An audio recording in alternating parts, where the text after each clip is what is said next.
Bonjour, bienvenue à tous dans notre 246e briefing. Voilà, avec nos deux experts aujourd'hui qui nous rejoignent. Et donc le jeudi, comme vous savez, c'est la crêpe complète œuf, jambon, fromage. Donc on a à la fois tout ce qui se passe à Moscou, avec la politique, l'économie, les potins, la météo, enfin tout ce que Arnaud voudra bien nous dire. Et puis ensuite, on ira sur des horizons plus lointains, comme d'habitude avec Igor, qui lui nous dira un peu ce qui se passe dans le vaste monde, mais toujours en connexion avec la Russie, bien entendu. Donc, sans plus attendre, on va passer la parole à Arnaud. Alors, n'hésitez pas à poser d'ores et déjà vos questions si vous en avez. Comme toujours, bien, si elles ont trouvé leur réponse pendant l'exposé, tant mieux. Sinon, ben, on les posera directement ensuite. Donc, n'hésitez pas à les poser dès maintenant. Voilà, Arnaud, nous t'écoutons.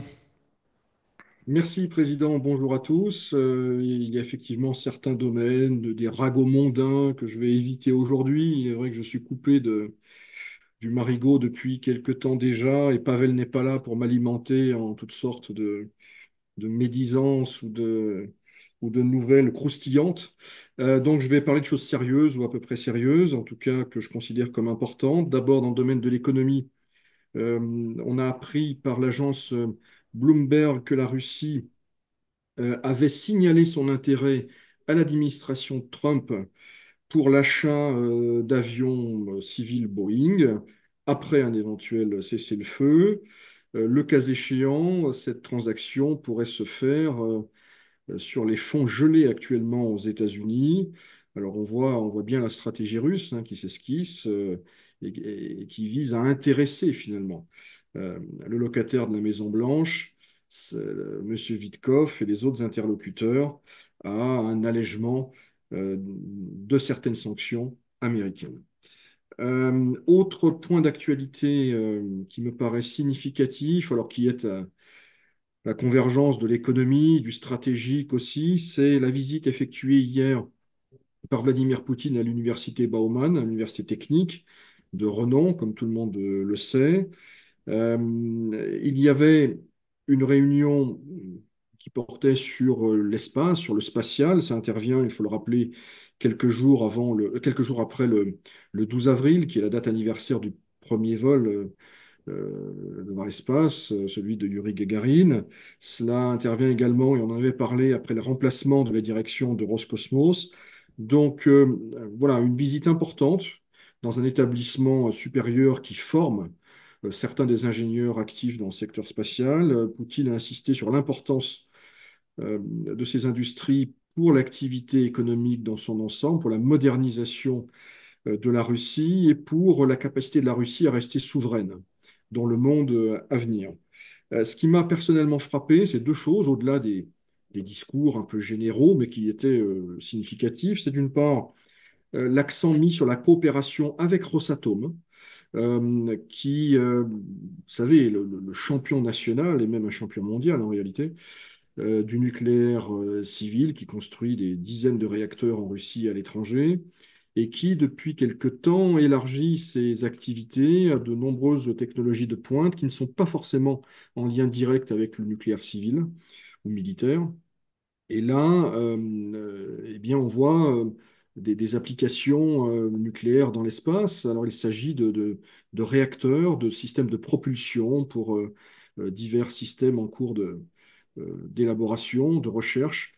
C'est important de voir si Rosatom, effectivement, euh, engage des coopérations ambitieuses avec Roscosmos. Ça peut donner à cette dernière structure qui est un peu sous-financée, il faut le dire, ces dernières années, peut-être une impulsion nouvelle, une impulsion financière, mais également une impulsion, je dirais une protection également politique, parce que Rosatom, on le sait, c'est Kirienko, c'est aussi les frères Kovalchuk.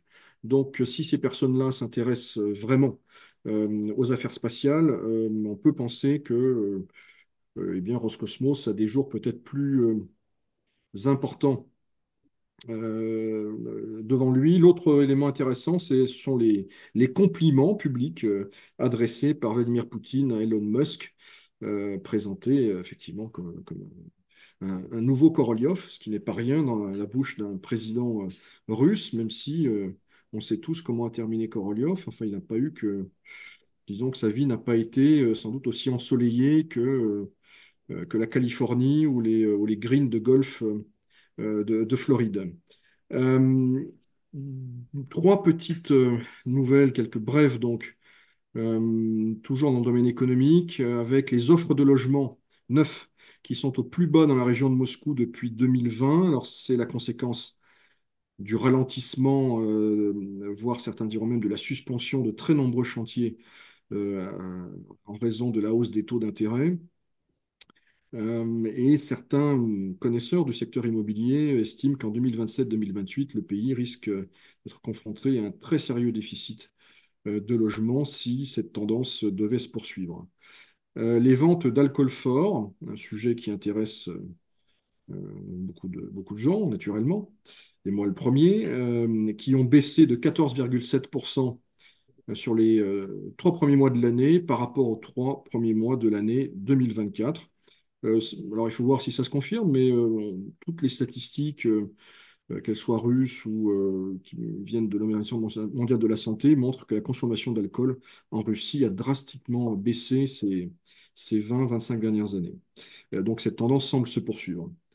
Enfin, quelques mots de l'inflation, un sujet que l'on suit de façon permanente, un sujet important, un début de décélération à confirmer, bien sûr, puisque l'on parle simplement de la semaine du 8 au 14 avril, c'est-à-dire la semaine dernière, et l'inflation est passée de 0,16 à 0,11.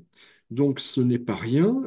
Si ça se confirme, et beaucoup de commentateurs ou d'acteurs comme Mme Nabiulina estiment qu'on est à la veille de quelque chose d'important en termes de décélération de l'inflation, eh bien ça peut, encore une fois, annoncer des évolutions intéressantes et significatives au niveau des taux d'intérêt, au niveau tout simplement de la consommation. Donc à suivre, je rappelle qu'aujourd'hui, en rythme annuel, l'inflation est à 10,34%.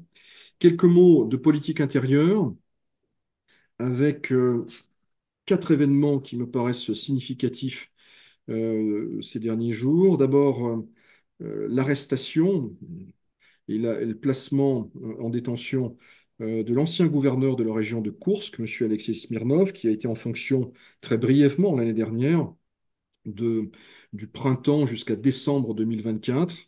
Il a été interpellé, et il est poursuivi pour des détournements de fonds, fonds initialement destinés à la construction d'ouvrages défensifs à la frontière ukrainienne et qui auraient été utilisés à d'autres fins, volés peut-être.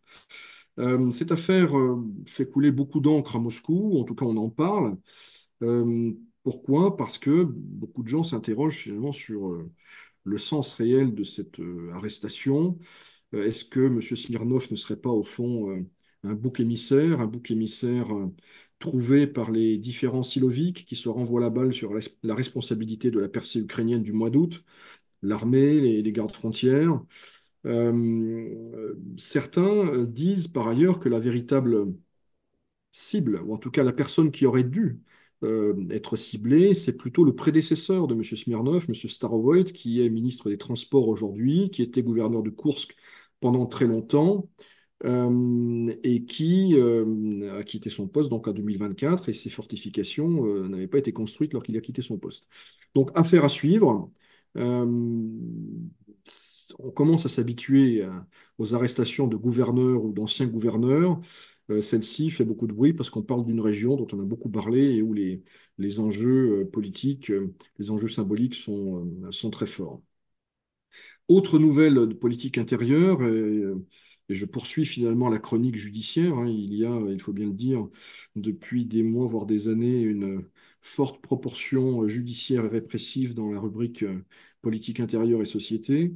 Mardi 15, c'est-à-dire avant-hier, 4 journalistes ont été condamnés à des peines de 5 années et demie de prison. Il s'agit de journalistes qui auraient collaboré avec le Fonds de lutte contre la corruption de feu Alexei Navalny, une organisation qualifiée d'extrémiste. Euh, je- Ce qui a attiré mon attention, c'est la réaction de la France assez vigoureuse par le biais du porte-parole adjoint du Quai d'Orsay. Donc, c'est un événement qui ne doit pas nous surprendre, puisque je rappelle que ces journalistes ont été interpellés il y a plus d'un an, on en avait parlé, et aujourd'hui ils ont été condamnés. Euh, Par ailleurs, et toujours dans ce registre-là, la fondation Roisman, du nom de l'ancien maire d'Ekaterinbourg, un personnage haut en couleur, charismatique, qui avait été élu à l'époque au suffrage universel, qui se situe, qui a un positionnement et un profil très particulier, c'est-à-dire qu'il est à la fois, il a toujours été à la lisière de ce qui était autorisé dans le système, il frayait un petit peu avec l'opposition dite hors système, et en même temps, on le sait, en tout cas beaucoup de gens le savent, il est le détenteur d'une immense et très belle collection d'icônes, ce qui évidemment lui vaut quelques sympathies de la part du camp patriotique, entre guillemets. Toujours est-il que sa fondation, qui s'occupait d'œuvres caritatives, euh, aide à des enfants malades, entre autres, hein, vient d'être liquidée par le ministère de la Justice. Et moi, ce qui retient mon attention, c'est que cette décision, là encore, c'est dans l'ordre des choses, hein. Monsieur Roseman a été mis sur la touche depuis longtemps. Il n'a pas été encore interpellé ni mis en prison. Mais moi, ce qui attire mon attention, c'est que cette nouvelle apparaît quelques jours seulement après euh, l'annonce d'une enquête judiciaire à laquelle serait mêlé peut-être l'ancien gouverneur de la région de Sverdlovsk, M. Kouivachev, qui a longtemps été un poids lourd de la politique régionale et même du niveau national, un gouverneur qui compte. Je rappelle qu'il a été remplacé, qu'il n'a pas trouvé de nouveau poste, en tout cas qu'on ne lui a pas confié de nouvelles missions, et qu'il y a une dizaine de jours, j'en avais parlé lors d'un briefing, le quotidien Commerçant s'était fait l'écho de, non pas d'une mise en examen, non pas d'une arrestation, a fortiori, mais il aurait été entendu dans le cadre d'une affaire dont les contours ne sont pas très clairs, et ça n'annonce généralement rien de très bon. Donc, peut-être que les élites d'Ekaterinbourg et de la région de Sverdlovsk au sens large sont sous pression aujourd'hui. Enfin, dernière nouvelle très fraîche, puisqu'elle est tombée il y a quelques heures, le général Chamarine, qui est l'ancien numéro 2, l'un des anciens numéro 2 de l'état-major général, qui était en charge des communications et qui avait été interpellé l'année dernière, eh bien, il vient d'être condamné à 7 ans de prison pour détournement de fonds. Le parquet avait requis 12 ans, donc on voit que il y a une grande différence, ce qui n'est pas toujours le cas, ce qui est même très rarement le cas dans la pratique judiciaire russe. Voilà, Président, ce que je pouvais dire aujourd'hui. Merci beaucoup, c'était passionnant comme toujours. On a déjà quelques questions, mais qui sont plutôt à la lisière du local et de l'international, donc on va les garder pour après l'intervention d'Igor. Donc Igor, nous t'écoutons.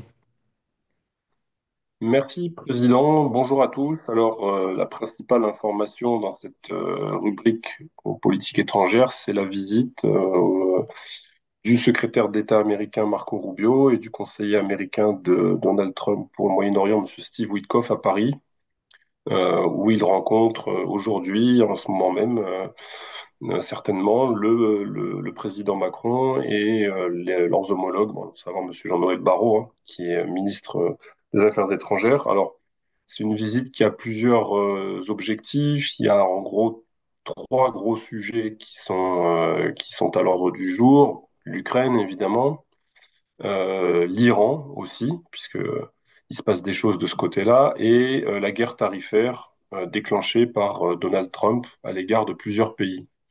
Alors, sur l'Ukraine, on peut imaginer que messieurs Rubio et Witkoff viennent à Paris parce que, évidemment, Emmanuel Macron, depuis plusieurs semaines maintenant, a pris un petit peu la main sur un certain nombre d'initiatives et principalement sur la constitution, dans le cadre de cette coalition des volontaires, hein, d'une force de réassurance qui aurait vocation à être déployée en Ukraine une fois un cessez-le-feu conclu, hein. J'en ai parlé déjà à plusieurs reprises ces dernières semaines. Initiative qu'il mène en partenariat avec Monsieur Keir Starmer, donc le Premier ministre britannique. Et donc Macron utilise évidemment un espace politique qui s'est un peu agrandi en Europe du fait des flottements à Berlin, puisque Olaf Scholz est sur le départ quasiment parti en fait, et M. Merz n'est pas non plus totalement encore arrivé aux affaires. Et d'autre part, Madame Meloni, qui est en ce moment même à Washington et qui est suspectée de promouvoir les intérêts de son pays avant de jouer collectif et de promouvoir les intérêts européens. Madame Meloni était sur une ligne évidemment que l'on connaît bien, qui est pas si différente de celle des Trumpistes, hein. Tant et si bien qu'il y a de l'espace politique pour le président français pour essayer d'affirmer ou réaffirmer une forme de leadership sur le dossier ukrainien. Et donc, c'est sans surprise que ces deux envoyés de très haut niveau américains se sont rendus à Paris pour aborder le dossier ukrainien. Deuxième sujet, c'est l'Iran. Bon, ça s'éloigne un petit peu encore de nos centres d'intérêt dans le cadre de ce briefing, mais Donald Trump a haussé le ton sur l'Iran depuis plusieurs semaines. Il y a deux groupes aéronavals, excusez-moi, américains qui croisent à proximité de l'Iran, donc une démonstration de force. Et évidemment, une fois de plus, l'idée de la Maison-Blanche, c'est temps de mettre la pression maximale 2.0 en quelque sorte sur Téhéran afin de les contraindre à revenir à la table des discussions sur le nucléaire iranien. Et le troisième sujet, c'est celui des guerres tarifaires sur lequel je ne vais pas m'étendre. Alors évidemment, cette visite, pour revenir sur le dossier ukrainien hein, qui nous concerne directement, évidemment, comment est-ce qu'elle peut être interprétée à Moscou? Évidemment que c'est pas que c'est pas une bonne nouvelle, une mauvaise nouvelle, mais évidemment qu'on préférait que ça n'ait pas lieu, puisque quand même la stratégie de la Russie depuis que Trump est arrivé aux affaires, ça consiste à avoir un dialogue bilatéral exclusif avec les Américains sur l'Ukraine et à maintenir les Européens à l'écart le plus possible de tout ce processus-là. Hein, on peut reprendre la déclaration de Lavrov, de Peskov et même de Poutine. Elles visent toutes en gros à minorer le rôle de l'Europe et à faire passer l'Europe un peu pour un spoiler en quelque sorte d'un processus qui aurait vocation à mettre fin au processus russo-américain, hein, qui aurait vocation à mettre fin donc au conflit. Donc on peut effectivement imaginer que Rubio et Witkoff vont voilà, sonder les Européens sur, comment dirais-je, leurs intentions par rapport au conflit. Est-ce qu'ils vont jouer le jeu, comment dirais-je, de ce qu'essaye de promouvoir Trump, à savoir de mettre un terme aux affrontements? Est-ce qu'ils vont continuer voilà, peut-être coordonner un peu plus les choses? On verra ce qui va en ressortir. Alors, sur l'aspect purement russo-américain, Arnaud a parlé tout à l'heure des Boeing et des achats d'avions. Effectivement, on voit là un vecteur qui semble émerger depuis quelques semaines, le vecteur de l'aviation civile, puisque il y avait déjà question que les Russes, en tout cas les Russes, ont clairement posé la demande fait proposition de rouvrir des lignes directes, hein, d'aviation directe entre la Russie et les États-Unis. Maintenant, se propose d'acheter des avions à Boeing sur les fonds qui sont gelés. On comprend bien que l'idée, c'est sur fond de guerre tarifaire de faire du pied à Trump pour dire ben, on va acheter des Boeing, on va pas acheter d'Airbus. De toute façon, pour l'instant, c'est pas possible d'acheter d'Airbus puisque il y a les sanctions. Mais bon, voilà, c'est de faire avancer cet agenda avec ce vecteur-là. Et d'autre part, suite à la frappe sur Soumy dont j'ai parlé lundi, hein, eh bien, les États-Unis ont refusé d'endosser, de signer le communiqué du G7 qui visait à condamner cette frappe. Donc là, on voit qu'on est toujours, du point de vue de Washington, dans une stratégie assez accommodante, en tout cas de ne pas en rajouter sur l'aspect de la relation avec la Russie. D'ailleurs, selon certaines rumeurs, les États-Unis auraient demandé, alors je dis pas faire pression, mais auraient demandé à un de leurs proches alliés de surseoir aux livraisons d'armement à l'Ukraine. Alors, on n'a pas dit de quel allié il s'agissait. À mon avis, il y a de fortes chances qu'il s'agisse de l'Allemagne, puisque quand on voit les conclusions du dernier forum enfin, sommet de Ramstein, dont j'ai parlé lundi, puis on en a su un petit peu plus depuis, hein, l'Allemagne s'est encore distinguée par comment dirais-je, une aide militaire substantielle à l'Ukraine, hein, avec l'annonce d'un nouveau paquet d'aide à l'Ukraine, avec des systèmes de défense antiaérienne Iris-T, des missiles pour ces systèmes de défense antiaérienne, des 30 missiles anti-aériens qui vont pour les systèmes Patriot, dont j'ai parlé la semaine dernière également, des drones de reconnaissance, des systèmes anti-aériens portatifs. Bon, les Allemands continuent donc évidemment d'appuyer les Ukrainiens militairement, donc on peut imaginer que c'est peut-être eux qui ont été, comment dirais-je, visés par cette demande des États-Unis, mais cet allié qui n'a pas été nommé, en tout cas pas cité dans la presse, a refusé la demande américaine. de surseoir à ces livraisons d'armement. Et alors, un dernier élément sur le Japon, parce que le Japon, la semaine dernière, il en était question, des gens s'interrogeaient sur le Japon, et on avait eu un petit éclairage là-dessus. À la veille du sommet de Rammstein, hein, j'avais formulé l'hypothèse que la durcissement du ton des Russes était peut-être lié à ça, hein, sur les Japonais. Faut croire que ce durcissement du ton a porté jusqu'à Tokyo, puisque le gouvernement japonais a notifié les services diplomatiques russes de la tenue d'une cérémonie de commémoration pour les bombardements atomiques, 80 ans du bombardement atomique sur Hiroshima et Nagasaki, alors que la Russie est écartée de ces cérémonies depuis 2022, hein, qui commémorent chaque année le bombardement américain donc atomique sur ces deux villes.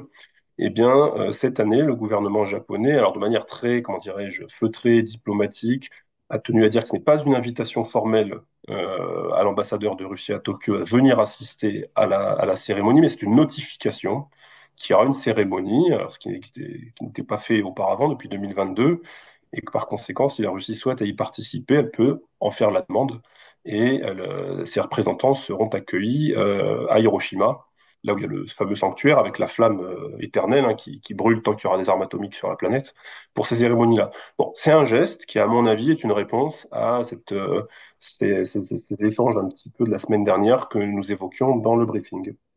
Voilà, Président, pour Si je puis me cela. permettre de rebondir tout de suite, un geste qui contraste singulièrement avec ce qui se passe en Allemagne, où les ambassadeurs de Russie et de Biélorussie ont très officiellement été comment dire, évincés. En tout cas, on leur a signifié qu'ils n'étaient pas les bienvenus lors des commémorations du 8 mai à Berlin.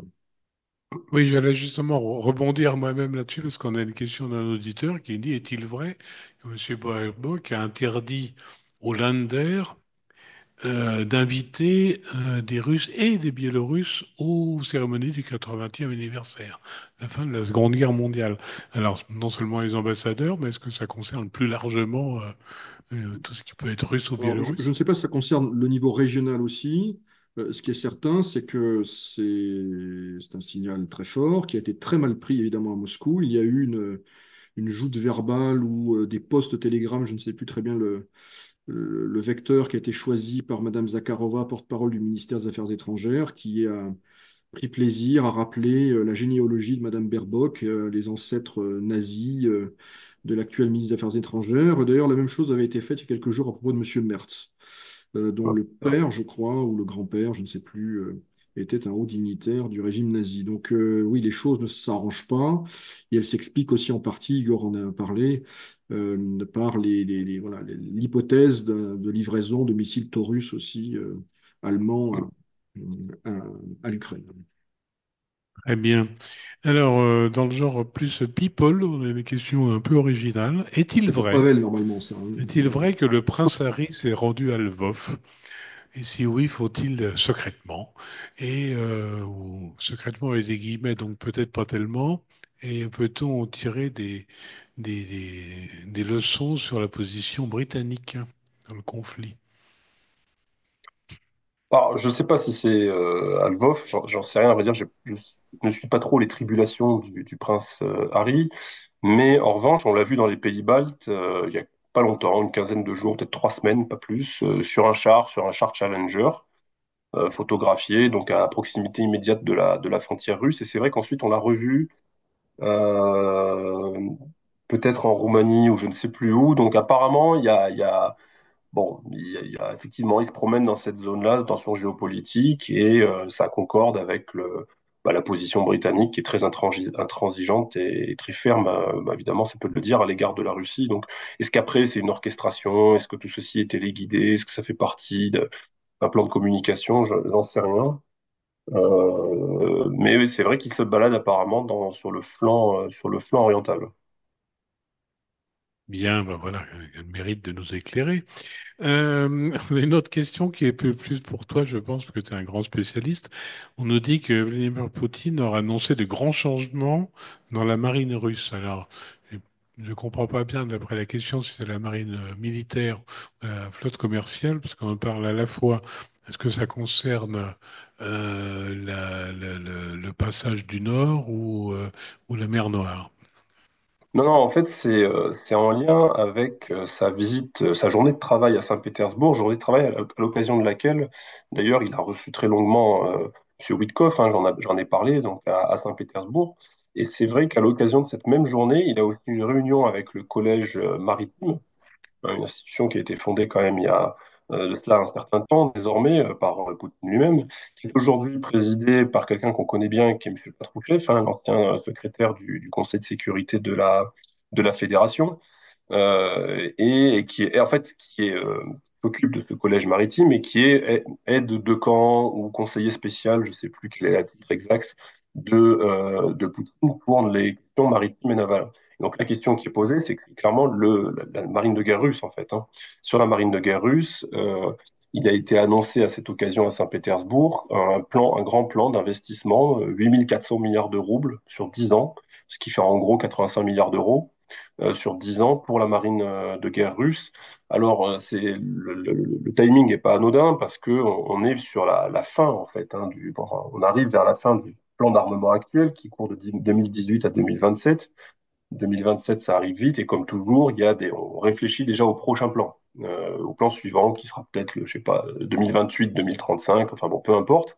Et donc, c'est dans ces années un petit peu, voilà, de fin de vie du précédent plan d'armement qu'on prend déjà des mesures nouvelles. Et donc, cette annonce-là s'inscrit dans cette logique-là. Il a été, alors après, j'ai plus les chiffres exacts sur combien de bateaux ont été, comment dirais-je, construits, mis à l'eau, quels sont les objectifs. Si vous voulez, on pourra regarder dans le détail.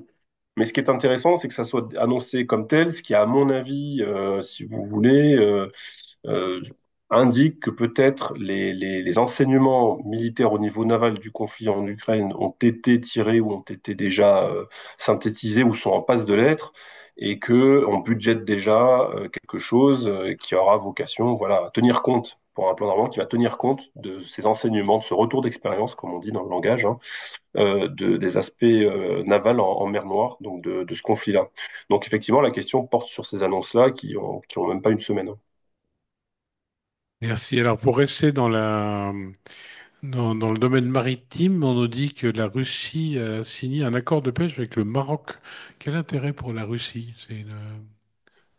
Ah ben là, en fait, il y a un gros sujet parce que, si vous voulez, le Rosribolozvo, qui est l'agence fédérale pour les pêches, hein, la pêche en Russie, qui est une vraie industrie, a lancé en 2024, à l'été 2024, une grande expédition qui s'appelle la Grande Expédition Maritime, qui sillonne les côtes africaines. Je crois qu'il y a une vingtaine de pays africains qui ont ouvert leur zone exclusive maritime à Rosribolozvo, qui a envoyé deux navires ou trois navires océanographiques, enfin d'études, hein, pour évaluer la biomasse dans chacune des eaux territoriales et des ZEE de ces pays-là. Donc à la fois sur la côte atlantique de l'Afrique et à la fois sur la partie océan Indien.